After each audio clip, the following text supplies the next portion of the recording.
Welcome back. It's Eric Arnold here again in the secondary studio. It's probably where we're going to be for a while because I can't move around because of my back injury. Like I said, there's a handicapping tip. Anybody that has a back injury, you can just cross them off. They can't play. If they do play, they're going to play badly. So anyone that's under like 35 and's never had back issues, that's a key for you. So now you know. At any rate, it's Wednesday the 21st. We got free MLB picks for you here. I think we got, 3 today? Just 3. What did we do yesterday? We split. We had the Indians. Then that didn't happen. And then we evened the score with the Tigers. Pittsburgh Louis.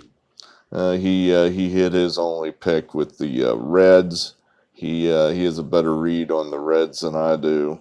There, here in the secondary studio, we got Sparky. There's Sparky. He says, "Go Reds!" Or maybe he doesn't. They fired him. Maybe he hates the Reds. He's dead now, so I don't know. He might be a Tiger fan for all we know. He managed the Tigers. That's why I said that. Won a championship with the Tigers. I think he's the answer to a trivia question or something. He's one of the only managers to win a world championship in both leagues. Not sure if he's the only one, or I know he's done it with the Reds and the Tigers. At any rate, what's that have to do with anything? Nothing. Welcome aboard, new subscriber, Robert Johnson has joined us. Welcome, Robert. Salute. I'm glad to have you on board. Maybe we'll start ramping up here as we get nearer to football season. And we're going to do football. I haven't quite decided yet how or where or what or how many games or how many videos. We're all kind of doing this, as I keep saying to myself, this is a 10-year project, although really these videos, I got to admit, 10 years of this is probably not going to happen. The videos are starting to wear on me. But, maybe that's just because I can't get around at the moment and everything takes longer and it's frustrating and what have you. But, all right, salute to Robert Johnson. What else? How about that Greek freak? I'm going to give this a shot here. Giannis Antetokounmpo. I used the basketball reference website to get what they think is the pronunciation. I always struggled with that guy's last name, so you just call him Giannis or the Greek freak. But the Milwaukee Bucks, what about that team? That's incredible. How many times was that team dead? They were down 0-2 to the Nets. Then they had Game 5 in that Nets series in New Jersey, blew it. Now they're down 3-2. Force it to a Game 7. They've got Game 7. It's over. They've got it, and they blew it. A miracle last shot by Kevin Durant to tie the thing, send it into overtime. So now they're definitely dead. And somehow they got the overtime game, and now they're advancing through to Atlanta, and then Giannis tears up his knee. Remember that? That just happened. It misses 2 games. They still managed to beat the Hawks without him. Trae Young was banged up too, but still, they won without Giannis. The people forget that. Then they lose the first 2 games to the Suns. Now they're really dead, and everybody's writing off Giannis as just some kind of guy that can't make free throws. And then they just storm right back and win 4 straight. Boom! Unbelievable. What a nice story.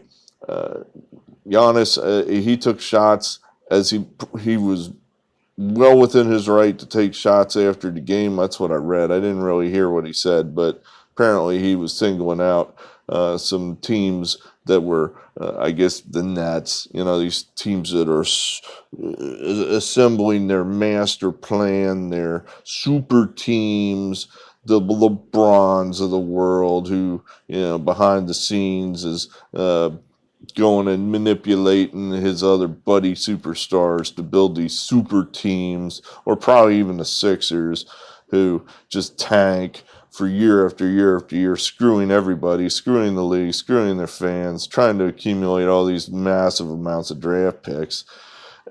None of that worked. Guess who wins? Just a guy who is a good player on a run-of-the-mill team who just sticks it out there, makes himself into a great player, and goes ahead and wins it old school by just being a great player and making the players around him better. Drew Holiday, salute to you, Drew Holiday. He was the beginning of the process. If you Sixer fans remember that, Drew Holiday was in Philadelphia. He was an up-and-coming guard 10 years ago in Philadelphia. Well, you can't tank if you have a good up-and-coming young guard. You got to clear the decks. So that's what they did. They dumped everybody, including Drew Holiday. So it's nice to see him land on a team that actually wanted to win, like Milwaukee, and they did win. And Drew Holiday was a nice piece in that. So good for Milwaukee. Happy for that team. Happy for that city. Happy for that franchise. Happy for Giannis Antetokounmpo. Antetokounmpo. I don't know if that's right or not. That's my best guess as to what the last name is pronounced as. So good job, Bucks. All right, what else? Before we get to the 3 picks, I saw this. This has been bothering me, and this is, I guess politics. I don't know. I avoid network TV. I think most of the stuff on network TV, as far as non-sports related programming, is just awful. But for whatever reason, I sat and watched my wife's TV with her while she's binge watching one of her shows. Are you married? Does your wife have her shows where she tapes every episode of, whatever, and then watches them all? So, this one's called Chicago Fire. I think it's on NBC. I don't know. It seems like it's just a rehash of Emergency 51 with better special effects, if you will. And you're saying, what's Emergency 51? There's probably been 17, fire truck EMT shows in between Emergency 51 and Chicago Fire, but to me, they all go back to Emergency 51. At any rate, there's a storyline in this that just kind of like, that's not how that's supposed to go. The firefighter, he's a good guy. He's going in to put out a fire, and in the fire he encounters a bad guy. Someone else in the show that's been shown to be a bad guy. It's a drug dealer. It's a bad guy to him in that the drug dealer has threatened to kill his brother. I guess his brother is in the gang, but wants to get out of the gang. So I don't know much about gangs, but only what I see on TV. So apparently, once you're in a gang, then you can't get out of the gang, or they kill you, or something to that effect. So kid wants to get out of the gang. The gang leader won't let him out of the gang, so he threatens to kill him in front of the firefighter. I'm going to kill you unless you stay in the gang. So here now, the tables are turned, and the firefighter encounters a drug dealer who's about to burn to death in the fire, and the firefighter, is now put in that moral conundrum where, well, I guess I can save you because that's my job and probably the right thing to do, and drag you out of this fire, or I could just leave and let you burn to death. Well, traditionally, the way I've been taught that scene goes is he pulls him out of the fire, and then the gang leader, returns the favor by allowing his brother to leave the gang, and they maybe shake hands or do some kind of, fist bump or something, and both go their separate ways, no hard feelings. That's the way that's traditionally been done. Well, in this scene, he leaves them there to burn to death. I'm like, is that how we do it now? Is that how these scenes are written? I don't know. I mean, that's not what they taught me in Sunday school. I was just a little like, they didn't even. It wasn't even Sunday school that taught me this. It was Quentin Tarantino taught me this. For Christ's sakes, I mean, do you remember Pulp Fiction, where Butch, the character played by Bruce Willis, is about to escape the dungeon where he and Winston Marsalis have been captured by Zed and the other redneck rapists? And so Winston Marsalis is getting ass raped in the back room by the Gimp and Zed. So Butch is escaping, but he changes his mind and he goes back and he saves Winston Marsalis, who's trying to kill him. Winston Marsalis is trying to kill Butch. So Butch could have just washed its hands of Ving Rhames, that's the guy that's playing Winston Marsalis, just washes hands of him. But he doesn't. He goes back and he saves him. And then Winston, of course, then says, oh, that you and me. And, releases him and says, you've lost all your LA privileges and there is no you and me. So that's it. He washes his hands of his beef with Butch because Butch saved his life. That's how it's normally done. So I don't know. That just kind of... at some point, I guess it's changed. I don't think that Chicago Fire is this groundbreaking show. I just assume that all these type of scenarios now are written such where it's, an eye for an eye, and I'm getting mine. Screw you. I don't know. The Sunday school version of what we've learned, us old people, us people over 50, all that's out the window. I'm starting to think. I don't know. It's been bothering me that that dude just said, "Yeah, I'm not pulling you out of here. I'm just going to let you burn to death." I think that's kind of, I don't know. It's a signpost to me. It's just an indicator of where we're going, where we're at in this world right now. Let's move on to our 3 picks, which are. All right, let's go with the horrible Diamondbacks, worst team in the league.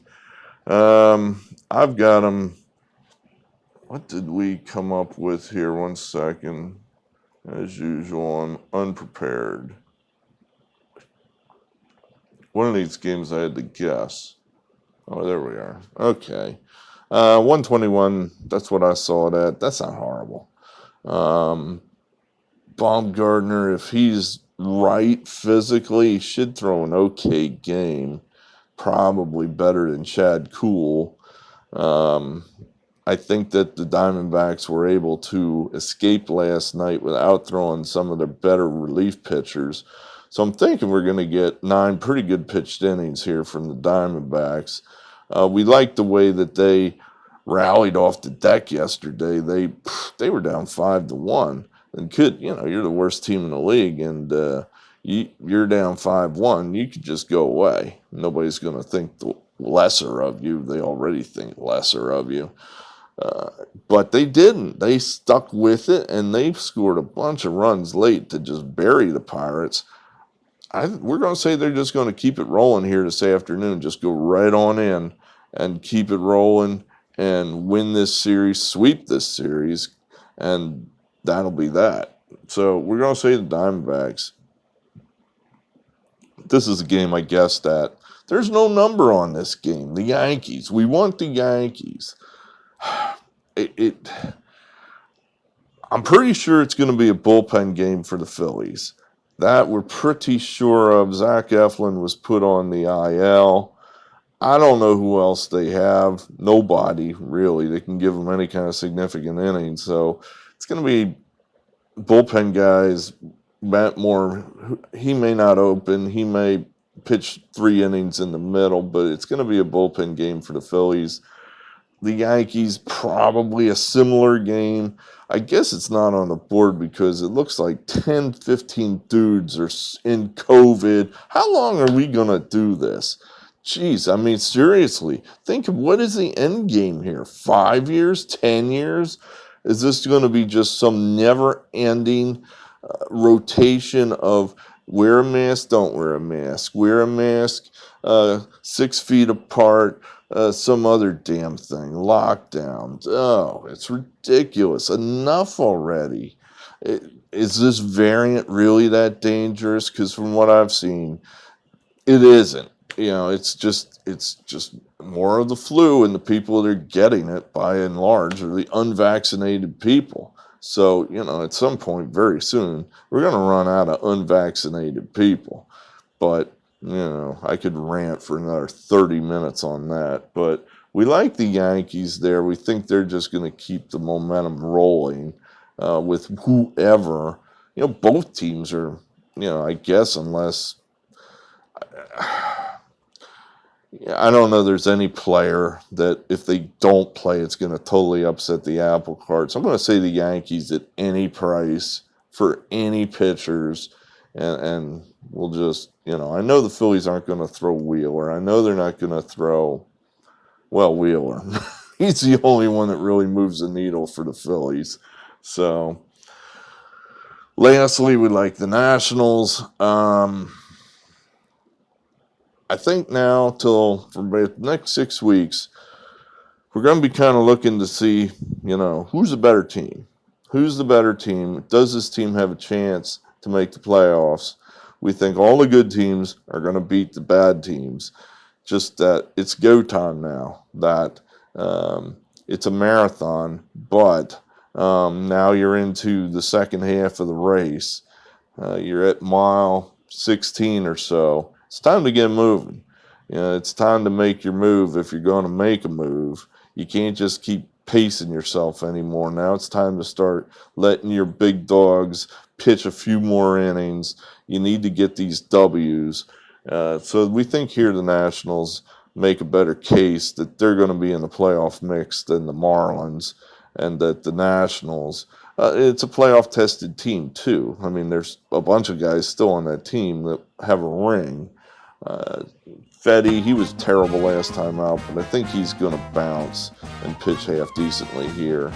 So we're going to go ahead and lay a short price at home with the Nationals. So all home teams, Diamondbacks, Yankees, Nationals, that's what we got for you. So, hey, great. Appreciate yous. We'll talk again. Hit the like button, all that good stuff. Go crazy, subscribe, and then you're notified when these sporadic videos are made. Very good. Thanks. Eric Arnold, out.